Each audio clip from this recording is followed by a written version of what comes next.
I would not know. Baka mas alam nyo kaysa sa akin. Because NBI filed already a case against them together with Revilla. I really don't know eh. I heard nasa out of the country. Open book naman yan eh. Hindi kami talaga nag-uusap dito. We're not close personally, pero okay na kami. In terms of work, so, but I have no idea now kung nasaan man. Sir, may we get your stand on the sinusulong na anti-guns? Ryan as legal? I've been supportive of that ever since. I believe na 112 million na Filipinos, a lot of Filipino people are equally capable or willing to serve, no? Kaya lang wala lang silang name recall, wala lang machinery, wala lang funding. So that's the reason na hindi sila ma-elect sa office. So yun. Sa local, you're so close to Ilocos Norte, especially sa RAT. So, ano yung mga pwedeng bibigay ka natin na tulong, budget? Siguro we will just go to the, yung mga local projects, kasi naano kami dyan eh, no? Minsan, hindi namang masama kung maganda talaga yung project. Sinasabing insertion, we call it amendment. Halimbawa, may health facility yung nire-request ng Sarat or market na tingin natin viable naman, can help the economically and social program nila. So we will write letters to DPW, TOH. No, we refer kung ano man ang ma-aprobahan, pasalamat tayo. Kaya lang minamasama eh na nasa listahan daw meron kami ni-refer. Sabi ko, parang mas masama naman kung merong lumapit. Halimbawa si Mayor Medrano, kung si Mayor ng kung saan man, puro ba, may request na kailangan nila, nandito na ako, personal na kausap. If I don't even lift a finger, hindi man lang ako sumulat o request, subukan natin lagyan ng funding o improve yung health facilities, doon Mariano Marcos Hospital, kung nadalo ko, alam ko na nakausap yung director, I think I will be remiss in my duty as well. Kung wala akong ginawa na that's part of our duty as legislator. Kaya nga kami nag-iikot din eh. Di ba? Pag when we talk to government, local officials, yung mga official, mga medical director, part of our duty is to congressional intervention.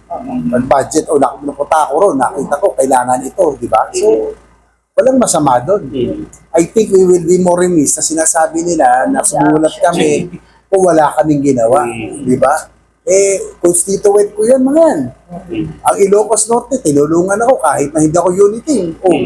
Pababayaan ko ba ang mga taga Ilocos Norte? Di ba? I think I will be more remiss in my responsibilities as a legislator if I do not do anything to help LGUs in Ilocos Norte or improve the health facilities in Ilocos Norte. Kung wala akong gawin, na madalas ako rito, malapit sa mga tao dito, kung Vice Gobernador, alam kong may problema rito. So, I think, sorry na lang kung ano sabihin na masama, but I think I will continue to seek Senate and legislative intervention to improve the services of local governments and of course lalo na health facilities. Ano ako ng universal health care so Sir, kontento ba kayo sa naging takbo ng investigation ng ICI sa mga flood control controversy at saka Senate? Lahat ng tao galit sa nangyari. Lahat tayo galit, kahit naman kami. Sino ba naman di magagalit? Nakita yun. Limpak-limpak na sa labi, nasa mesa lang, tapos mapupunta na sa iyan, no? Sa mga opisyal. Galit ang taong bayan and they are seeking for answers. Kaya lang, hindi naman natin din pwedeng madaliin yung shortcut. We cannot compromise. Kawawa naman yung mga kung hindi talaga guilty at talagang naakusahan. So, we have to follow, although we want reform, kailangan natin papanagot yung mga talaga may sala, we have to follow the rule of law. Kailangan may due process pa rin. So, I think doon tumatagal, alam ko, pero hindi dapat mawala yung galit eh. No? Hindi tayo dapat magsawa. Kailangan mag-monitor tayo, antayin natin, talagang dapat mapanagot yung mga talaga may sala sa nangyaring ito kasi hindi na talaga matitigil ang pangungurakot, pag nanakaw sa ating bansa kung walang makulong. But we need the certainty of punishment. Kailangan may makulong na talaga na mga big fish na sinasabi kasi wala nakukulong dito sa Pilipinas eh. Nangyayari wala rin natatakot. So, hopefully, with this biggest corruption scandal ever in history, dapat talaga may makulong ng malalaking mga opisyal para hindi na ito tularan, para magtanda, no? Ang ilan para hindi na ulit maulit. Sir, lastly, kumusta na po si Presidente Joseph Estrada?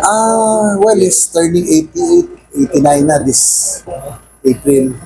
Medyo just like any old persons, talagang dadan tayo doon. Medyo weak na rin siya, slower, memory is failing.